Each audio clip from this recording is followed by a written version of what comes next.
Hello, everyone. Welcome to All Things Pilates. I'm Darian Gold.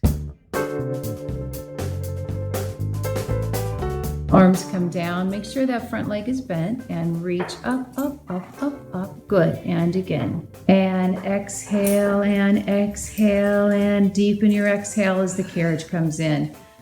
Our guest today is Sasha Koziak, a second-generation Pilates instructor who was certified in 1995 by Romana Kryzanowska.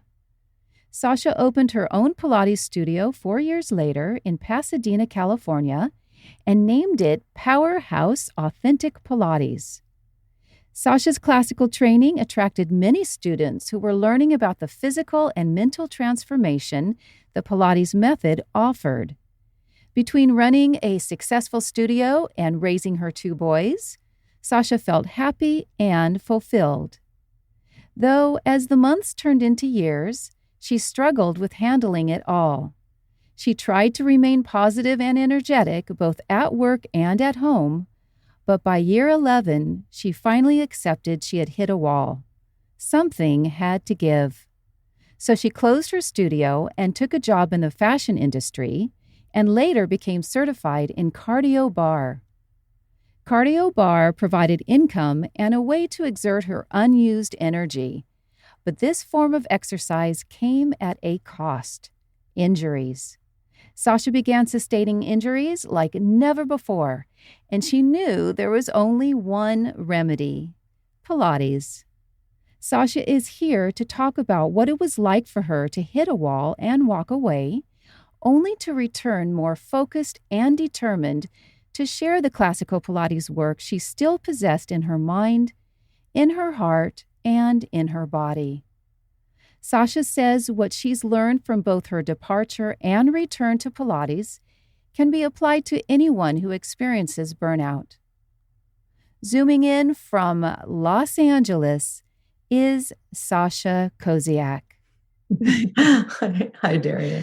It's so fabulous to see you, Sasha. Thank So you. great. Thank you for coming on to the show today. Thank you for having me. Well, before we delve into the burnout you experienced and your decision to close your studio, let's just start at the beginning of your Pilates journey. How did you discover the Pilates method? Oh my gosh, I was so young, Darian, but I was living in Vancouver, British Columbia. My husband at the time was going to film school, and I had been a professional dancer in LA, so I was trying to figure out what I was going to do next. And I went to a Pilates studio. It was a woman called Diane Miller. She was like the Pilates lady of Vancouver. And she had a really interesting way of teaching. The first Pilates session I ever took, the woman knelt down next to the reformer, and she got me laying down on the reformer, and she spoke and told me, what she wanted me to do. She didn't touch me. She didn't she didn't put straps on nothing. And she's talked me through the whole thing. And basically they wrote it down it was kind of like the little cards we've used before. And every day you would come for your session, you would pull your card, go to your own reformer, you would reserve your, and that was my introduction to Pilates. And every now and again they would, teach you a new exercise. And I started at that studio. What was it about, though, Pilates in general that got you hooked? Well, immediately coming from a dance background, it was just, I felt like it just was an immediate no-brainer. It just went like my body just understood Pilates, and there was just an instant, oh, this is great. It's like, getting to study ballet, but you're so much more in depth. That core works. All I could think every single time was, oh, I wish I had been doing this while I was really professionally dancing. And that was part of what was missing from my dance training, really. I know a lot of dancers say that. So. Yeah, I think all of us do. Yeah.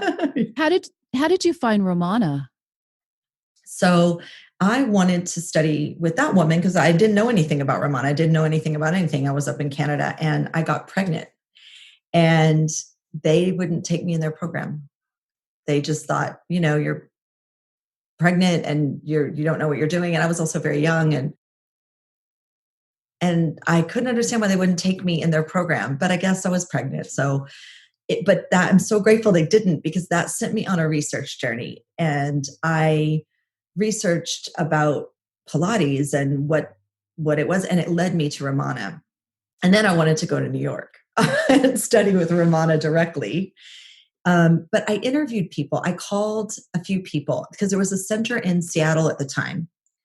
And when I called, I can't remember her name. I don't remember who it was.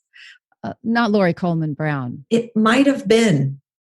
There was a center in Seattle at the time, and that was pretty close to Vancouver.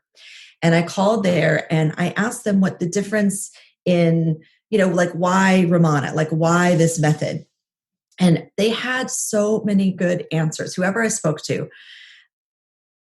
And even New York, when I called, I don't know if it was Drago's, this was so long ago, but they had answers to why the exercises were the way that they were. And there were answers, whereas I was getting just a whole lot of no from this woman in Vancouver. And I thought, this is who I want to study with. And then the lineage and the history, and it started to all make sense. But I moved my entire family back to Los Angeles because that's where my husband and I had met. I had a 4-month-old.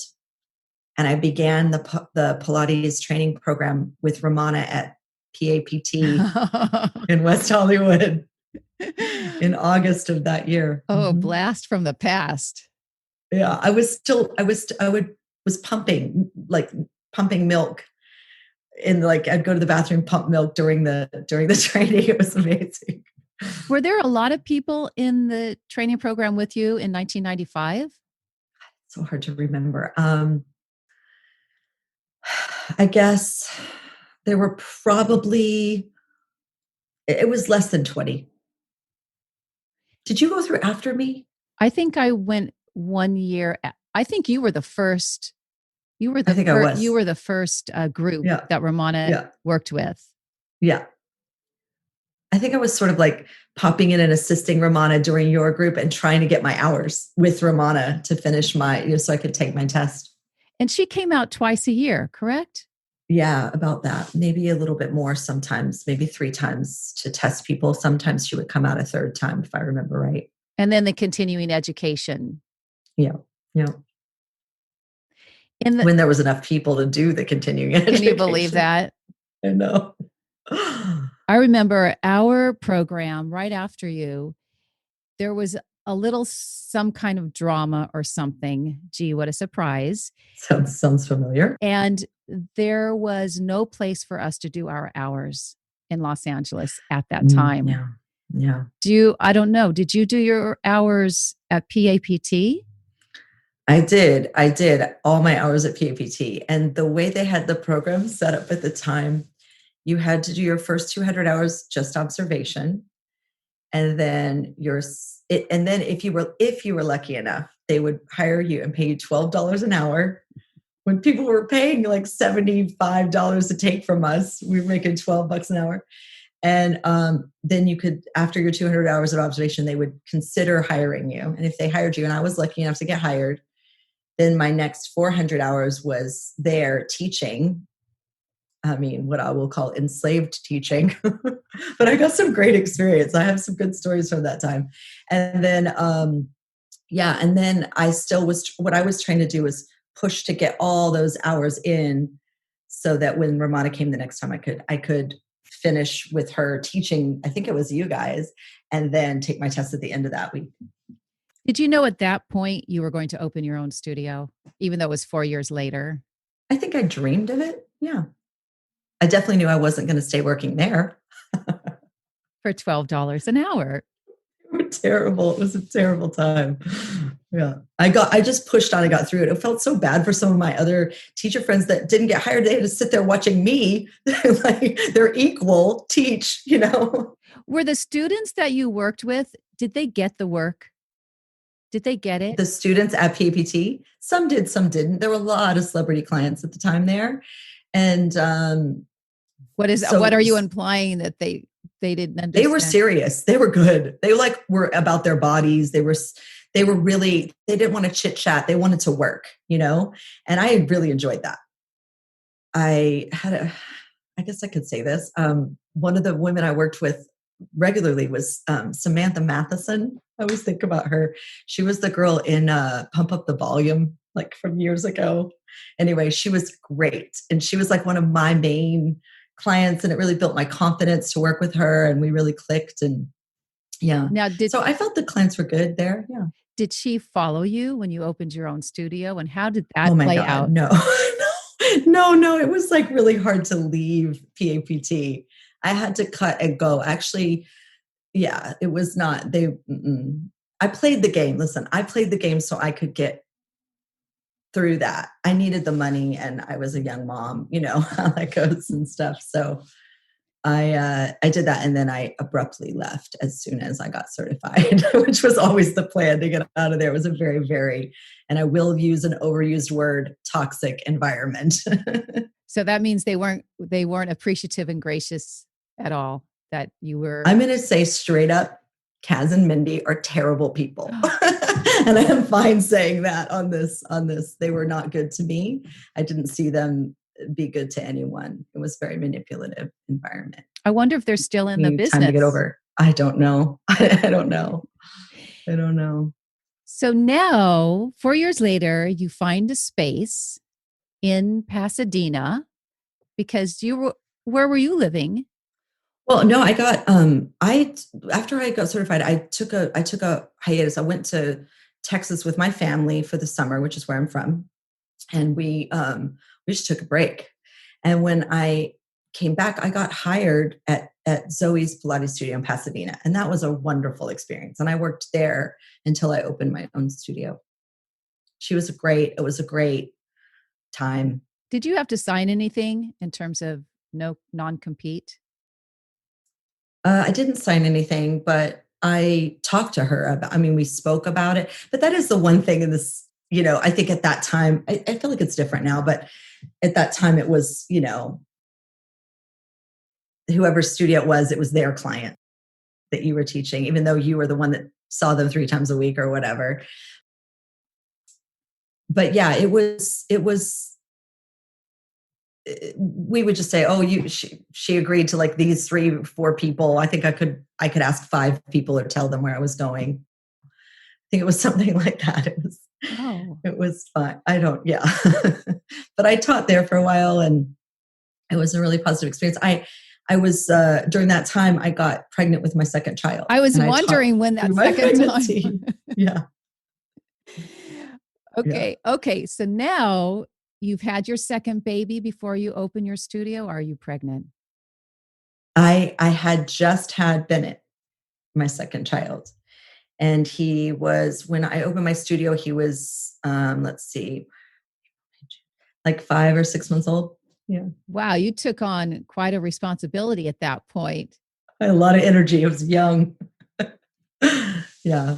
Can you take us through how you solicited clients and what was your overall vision for your studio? Maybe something that you saw or didn't see at PAPT or even at Zoe's, something that you said, oh, I know when I have my space, it's going to be like this. Sure. Yeah. Those are good questions. It was certainly led by, you know, if you want, I wanted to, it's a tough question. I guess I was ready to have my own studio. I'll tell you this. Zoe and I really talked about becoming partners. She just wasn't ready. And it would have been a great partnership. But you know, when I don't know if you've ever been married, Darian, I don't know. But when you're in a relationship, you've got this, I had this partner that had his opinions and viewpoints, and they didn't always line up with mine. But at the time, that's where I was going. I was seeking counsel of my husband. And I might have made different decisions had I been on my own and waited a little bit longer for Zoe to be ready. But also one thing flowed into the other. I discovered this house that to rent it was a commercial residential property. So to rent the house, you had to have a business out of it. And it was in this perfect location. And it was so set up to have a Pilates studio and a home. And it just made so much sense that that's kind of the push that got it. And then also that I really wanted to name my studio Powerhouse, and it was a house. So that also kind of like made me feel, and we made like the logos sort of the same as the roof line of the house. I remember. I was into that vision. And I guess I got my clients mostly because of the schools that my kids were going to. There wasn't a ton. Pilates wasn't totally saturated in Pasadena where I was yet. I watched it get there. Yeah, I got my clients mostly from my kids' school and word of mouth. Like one client would lead to the next one, would lead to the next one, would lead to the next one. So that part wasn't so hard. And I will say this, and I wanted to mention this. Brooke Seiler's book, The Pilates Body, came out right around when I opened my studio. And she was so great to list everybody that had gone through Romana's program in that book. And I technically was in Alhambra. My address was Alhambra. So I was the first one.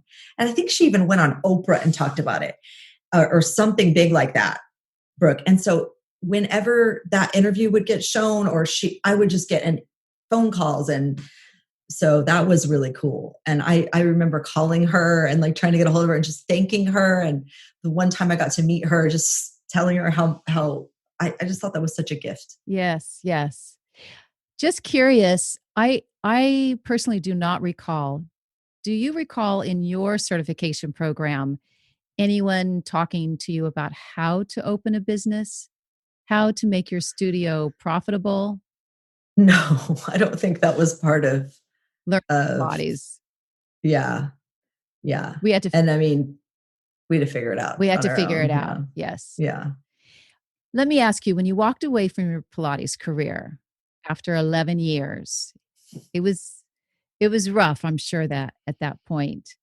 It was. But you segued into the fashion industry, which has also been part of your life. But yeah. Tell us about that. Well, my husband, I say at the time like I have another one, but my husband at the time, it's because we're not married anymore. His sister worked in the fashion industry. So when we moved back to LA, like I say, I was making $12 an hour. So I would work. I went to work for her. She worked in fashion at the California Mart and ran the fashion office there. And so I got all my training in fashion on the job. We did all of the markets that went on and all the fashion events and fashion shows. So it was about 5 times a year. I'd make a nice chunk of change and it wasn't too much of a commitment. And it really worked out well until the fashion office closed. And then also in that 11-year period, part of the decision to walk away from Pilates did have to do with my marriage ending. It was just a lot to keep up with. And how I got into fashion kind of again, or more seriously, is I had a client. She lived in New York and LA. She was bi-coastal. She would go back and forth. And that's why she loved taking Pilates for me, because it was the same. She would go to Pilates in New York and it was the same here. And she's still my good friend and client to this day, which is amazing. But anyway, she needed some help on a job.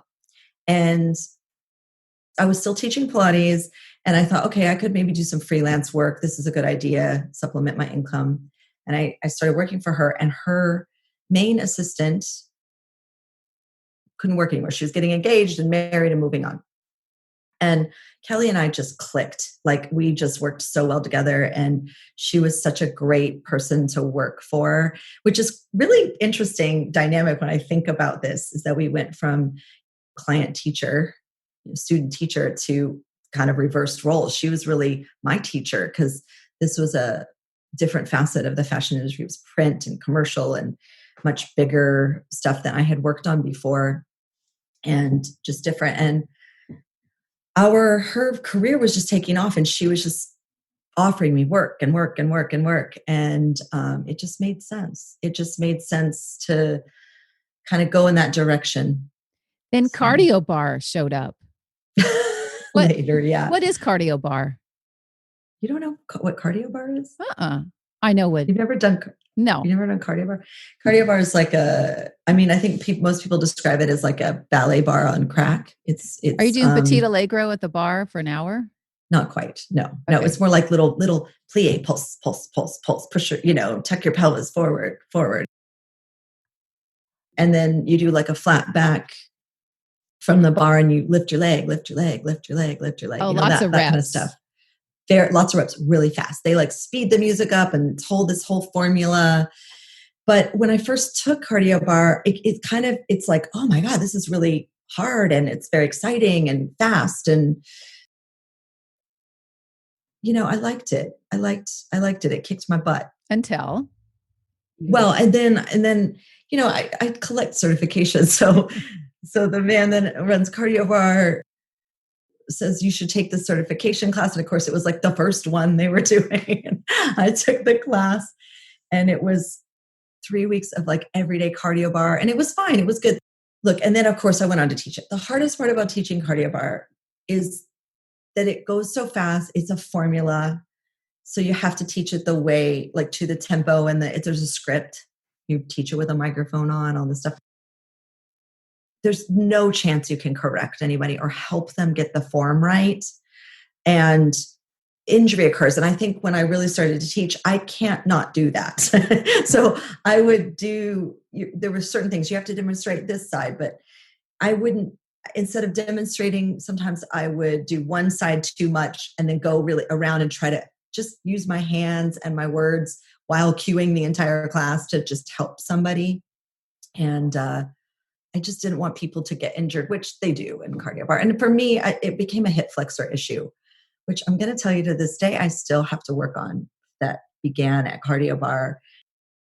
It's just too much on the tightening area there, on and the not flexion, enough stretch on hip and knee flexion. Yeah, and not enough to stretch it out. There's not enough warm up, not enough cool down, that kind of a thing for that type of, because it is a cardio workout. Who created this? I don't want to talk about it. Richard Giorla. It's fine. A lot of people love cardio bar. And I think that if you know what you're doing, you can probably keep yourself okay, but it shouldn't be something that you do all the time. It's not a complete system. It just isn't. It's not a system. It's not a system. Yeah. Well, speaking of systems, do you ever recall any of your clients sustaining any type of injury when you were teaching them Pilates? No. Do I recall? I mean, I definitely remember people coming to me injured at various studios injured from having taken Pilates. Even, someone say, well, I don't know. I got this neck injury from, and it was always just because they didn't know what they were doing, or it was a class or something like that. So, but do I remember anyone getting injured because of Pilates? I don't recall that. Hey, podcast listeners. I hope you're really enjoying my interview with Sasha. We'll get back to it shortly, but I wanted to take this chance to invite you to a special Pilates group class. September is my birthday month, and for this year, I'm giving a complimentary Zoom class. All you have to do is email Darian at dariangold.com, and we'll put you on the birthday list. Now, back to my interview with Sasha. What were your first signs of burnout? I really thought about this question, obviously, because this is what we're going to talk about. And I think there were really 3 things that contributed to my burnout. And one of them, in the beginning, it's like, how you can see the red flags laid out, but you kind of go, I mean, that's a red flag, but I'm just going to keep going. I really can see that I did that. And I feel like some of it was allowing the client to take over the session. This is a hard thing to say, but really allowing the client to take over the session is something that if that got too much momentum, and then it became more of like, I'm just someone for them to vent to or rattle. And like they're doing their, footwork, and then they go, okay, what's next? And then I'm trying to tell them, and then they're just getting back to their story while they're doing the 100. And you're like, no, they're not focused in at all. But So if I could go back and as I go back and do things differently, I stay focused on the work now. But but letting even just a few clients, and I would dread teaching sometimes because like I didn't know how to bring the dynamic back. I didn't know a lot of the things that I know now, and then I would look so forward to the clients that were really focused on Pilates and really wanted to learn it. And those would be the clients that got me through my day. But I wish I had taken, that was one thing. I think that definitely contributed to my burnout is just feeling like I didn't know how to take the power back, I guess, in a session. And then I think the other thing was the monotony is feeling like I had to be this good teacher for Ramana as though somehow she was watching, or Joe from Beyond was, and that I wanted to honor that, this is Pilates, it's the authentic way. And I'm going to make sure that this is the order. And I was really, that's how we were taught though. We were taught that way. Yeah. And I really took that to heart. And I thought that it made me, better than other people. I thought it's like, this is what makes me better. And, and I guess, look, I still really honor it. I'm pretty much a stickler and I do stick to it, but there have been things that I have learned, that I'm sure we'll get to a little bit, that have made me realize that the intuition part of myself as a teacher and knowing how much I respect this method and how much I know it, and it's so much a part of in my body or whatever you want to say, that I can use that a little bit more, my own intuition and working with who's in front of me, because I do think that's truly what we're best at. And I think the third thing, and I'll just say quickly, that contributed to my burnout was running a business. It's wearing different hats, having to be the person that does everything, and needing just, whenever I think about the fantasy, like what made me go ahead and go, I got to get out of here, it was just craving partnership, business partners, somebody that held and had a vision, even if it didn't align with mine, just somebody was like, I want to do this with you and we're going to do this together. You needed support. I needed support. Yeah. It's rough. I did the same thing. Yeah. Did you? Oh yeah. I opened my studio in my home in 1996. And my second studio or third studio commercial space in Hollywood, I was there until I think 2014. You came to my studio. I did. I loved that. I have a memory right now of you teaching someone stomach massage, and you stood in front of the foot bar and you kept having your elbows open out to the sides more to get the person in stomach massage one to understand that position. That's hysterical. I see that in my mind. Yes. That's cute. And so you did hit your wall and you did step away.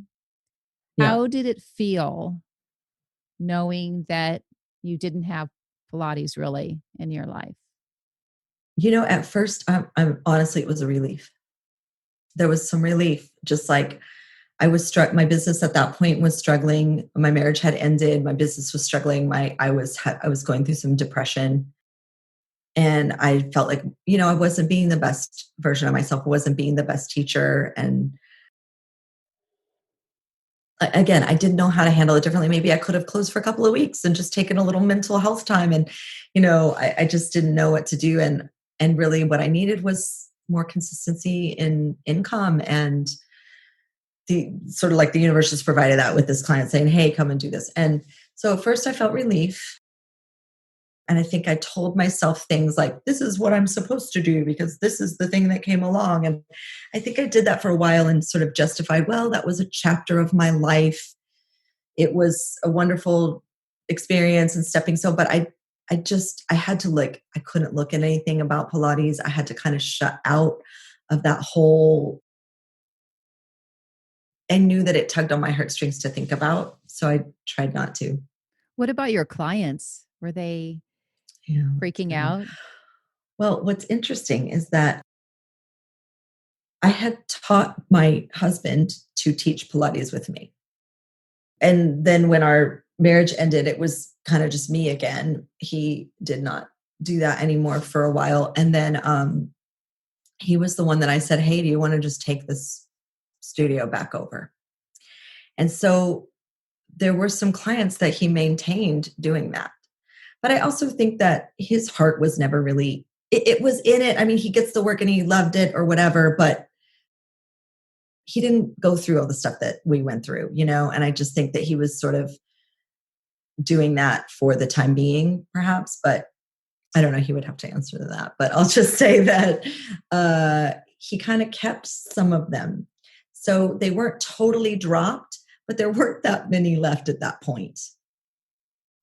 And your apparatus. And it went, yeah, oh no. Did you sell it off? No, I gave it back to him. He kept it. He kept it. He just kept it. And he had it until, I know you can see in my back corner, until I got my reformer and my chairs over here back just like a few weeks ago. From him? Yeah. Was he holding them hostage? No, he was just holding on to them. Oh, okay. What about your Cadillac? He's still got it. I don't have space for it yet, but I will get it back. Oh.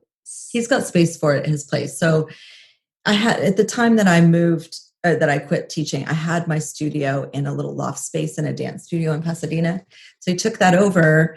And then when he moved into a house that he had all the space, he brought the equipment there, and still, it really just sits there. He still taught a few clients here and there. Oh my God. People listening going, oh, an unused Cadillac. Right. What I could be doing with that Cadillac. I go over there and I use it. It's a Gratz Cadillac. It's gorgeous. Oh my goodness. No, I'll get her back. Yeah, I hope you do. I will. She needs you. You need her. Yeah, no, I know. Nobody, we're still in full lockdown here in LA, so nobody's really using any of their equipment. Unbelievable. You're lucky to have your reformer right next to you and your chair. I know. Keep you sane. Yes. What will you share with our listeners? What has been the most significant thing you learned after you left Pilates? What was the most, perhaps a life-changing moment or revelation that couldn't have happened if you stayed in the Pilates zone? Okay. I feel like going away and really trying to kind of like put it as all the stories I was telling myself about that this is in the past.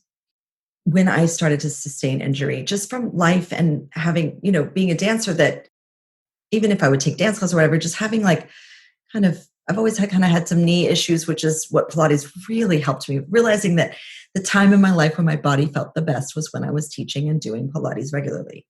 And I could say, oh, well, I was young, which is what I would say, but I wasn't that young, I was through a period of time. And then if I ever hopped on a reformer just for a minute, it would feel like coming home. I understand and those things. But I think the moment that really was a turning point moment was I was just at a play reading and I ran into, do you remember Alicia? Yes. Okay, yes. I ran into Alicia because she circles in the same circles as me in this area. And I hadn't seen her in years. Well, maybe I'd run into her here and there and hi, but this moment we ran into each other, and it was right when Ramona had passed away, right after Ramona had passed away. 2013. And we were talking about that, just that Ramona had passed away. Was it 2013 or 2015? I can't remember. No. It was 2013. I think in August, I think. Yeah, it was probably fall, October when I ran into Alicia. Okay. We were talking about that, and she's continued to teach. She has a studio, in her home. And she taught a lot of the people that I used to teach and stuff like that. Anyway, we were talking about that, and I don't even know if it came up in that conversation, but Lucy is such a lovely person, it's so easy to talk to, and it just feels like a colleague. But after I left that play reading, I remember thinking, oh my God, Ramona's gone now. I felt like I had a responsibility, that I had all this knowledge and all this information I could be sharing that I wasn't sharing. And it started to wane on me. And I started to feel like, wow, what am I doing? I was a little bit, fashion never felt like a total click for me. It was something that came really natural to me. It wasn't ever, it just was there. And I do have some passion for it, and there are some things that are there, but I definitely am kind of one of those people that's always sort of searching and seeking for like where I'm going to land. I've kind of accepted at this point that's just who I am. That realization that, wow, I have a responsibility to carry on this work it hit me at my core. And eventually that pull is what led me back. And it was first I started teaching at a studio in Pasadena that was not a classical. I mean, there's a whole movement of classical Pilates where they sort of do the same thing that we do, but it's not the same thing. Like some of the exercises are the same, but they're doing it on balanced body equipment. Do you know what I'm talking about with this? Not really. Are you talking about Balanced Body's Contrology line? They have a classical line now. No. I mean, they're contemporary. They have. I mean that people call their certification classical, or when they say they teach classical Pilates, but I've learned that is not the same Pilates that I teach. That is the buzzword, and it has been for a while. Okay, so maybe they're just buzzwording, but anyway. So I went back, and the one of the reasons I didn't go back a lot was I didn't know how to work on a 5-spring reformer. I don't know what that stuff is, all those adjustments. Everything moves around, Cadillacs that convert into reformers and yada, yada, yada. And I just think about Ramana every time I think about that, because she just like hated all that stuff so much. And she just hated anything that like moved around and adjusted. And I think I definitely take on that. But I was like, all right, I'm going to loosen my grip here. Let's just go back and put a toe in the pond and see how this feels, you know? And I'm like, I can figure out how to 5 springs work. So I did. I worked there. And Darian, oh my goodness, one client says to me one day, teaching her, one of the first people I taught, talking her through the 100 on the reformer, and she gets finished with it, and she goes, "Oh my God, that felt so good. I haven't done that in years." And I go, "Because you've been away from Pilates for years?" Or, she's like, "Oh no, I've been taking here for years. I'm in at a different street." Like she had never done the 100. I'm like, then you're not doing Pilates. Like if you're not doing the 100, you're not doing Pilates. That's a great tagline. Right? Nobody knew the series of 5. Nobody did any mat work. So I kind of became this teacher that people would dread because they like the watered down stuff. People like that watered down. They like the weird. There's some kind of crazy thing that goes like all these watered down sort of. And then I got up on my high horse and I was sort of saying to myself, this is so interesting. I was trying to be curious and fascinated about it because you've got people using the spring equipment and they're just making things up that are based sort of in Pilates, but they're doing exercises on Pilates equipment, but they're not Pilates exercises on Pilates equipment. Does that make sense? Completely. I kind of go back in my mind to like the whole idea that Sean Gallagher, and I don't necessarily, I'm going to say I support whatever he was trying to do, but I do understand that he was trying to say, look, this is based in Pilates. This is Pilates based. Unless you do this, that is Pilates, and of course that didn't work out for anyone, but I get what he was trying to do because everybody says that they do Pilates or that they teach Pilates. And a lot of it is similar, but it's not all Pilates in my viewpoint. So. When you left Pilates, for you, your experience of leaving and having to leave, truly, yeah, the most significant thing was, and maybe Licia was put on your path to come back into what is in your heart. But it must have been a profound moment to realize, oh, no, this is what I'm destined to do. This is why I sought out Ramana. This is why I stuck through it. Yeah. This is why I knew at some point I would have my own studio. And now you're back teaching the work, but from a very pure, unjudgmental, maybe less rigid way, because you've matured and you had to go away. I had to go away to kind of find my love and connect back into the passion and the love part for this work and how healing and complete this work is. And a lot of it has to do with, I mean, there's so many things, but I will say that there's resistance involved, like that there's the spring. There's so many good things about this work that I don't think I would have appreciated if I didn't have that break. I have appreciation for it again because my physical body coming back to it. So when this whole COVID thing happens, I had been teaching at that other studio, but it was not a right fit for me. And so when this happens, I really did not know what I was going to do. I wasn't thinking that I was going back into Pilates. A friend of mine was like, offer a Pilates mat class on Zoom. And I thought, I mean, I guess I could. Like, who's going to come to it? Had you heard of Zoom? Yeah, I'd heard of Zoom, but I'd never gone on it. I never really tried anything on it. I mean, I'm pretty much a Zoom expert at this point. Do you know that after today's class, it was 97 Pilates mat classes I've taught on Zoom? Fantastic. And done. Because now, I'm like, and it's like, the creativity to it. Yeah. I mean, I've been teaching 5 days a week at 11:30 on Zoom every day. Fantastic.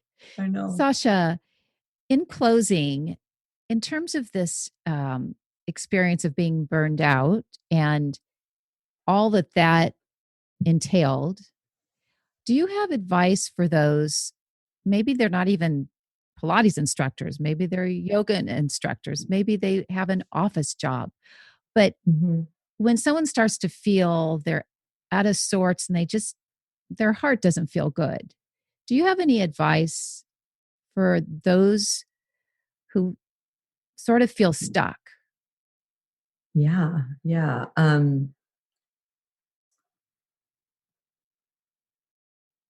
I wish that I guess the advice would be to notice it, to really take a pause if you can, and search to see what's important to you. And then if you discover in that journey with yourself that, well, it's a power struggle with my clients, or it's whatever you discover, there's a solution and you have that solution, within you. And, whether you write it out or talk to a really good friend that's actually a very supportive person in your life that can just listen and help you connect back into your own truth. I think that's the most supportive thing anyone can really do for another person, is just help them find what's true for them instead of like telling them, oh, do this, oh, do that. I think at those times I was easily influenced by, this is the best thing for you to do right now. And I was listening to the voice of others and not finding my own. So it'd be taking the time to see if you can find your own truth. I love it. Pretty cliche, but no, it's true. I love it. Sasha, thank you so much for your time.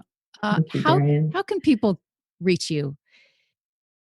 I'm at Authentic Pilates with Sasha on Instagram and Facebook, and that's probably the best way to find me.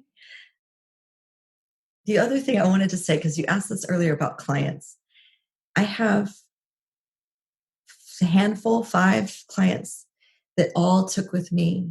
Some of them even back from Zoe, but certainly from my first studio that I had, Powerhouse, that are on this Zoom journey with me. I love it. One of them is 86 years old and turned 86 during this fantastic. COVID. She's lucky to have you. Thanks, Darian. Thank you. It was great to talk to you. Okay. If you're appreciating this podcast, why don't you give me a little love and write a review? It really helps others find the show. All Things Pilates is produced and hosted by me, Darian Gold. Podcast production is provided by Audio Ephemera. I'm Andy, the audio engineer for All Things Pilates, and I'm also a student of Darian's. My Pilates practice has strengthened my core and, more importantly, given me a new awareness of my body and its abilities. Darian doesn't hold back, but it's fun, and I always leave my sessions feeling energized. And I'm not the only one. Darian is more than just a teacher. She is committed to seeing you improve and get results from your working with her. Even her group online classes make you feel like she is working one-on-one with you. You can just feel her index finger poking through the screen into your gut, telling you to pull your belly in. Whether you work with Darian live or online, she will always be challenging and fun. Yes, she's more than just a teacher. She's also an investor in your well-being. Darian's Pilates knowledge, experience, personality, cueing and expert eye are second to none. Every session is a complete delight, and I learn so much every time. Darian's teaching involves the whole body and the whole mind, and is an experience I would never want to miss. I am much more in tune with my body, much more aware of how I use it, and much more appreciative of what it does for me. I feel energized, focused, and very happy. Visit DarianGold.com to view her online class schedule. Also, try one of her apps, available on the App Store or Google Play. And to keep up with Darian and all her new interviews, subscribe to this podcast. Until next time, it's okay to pause.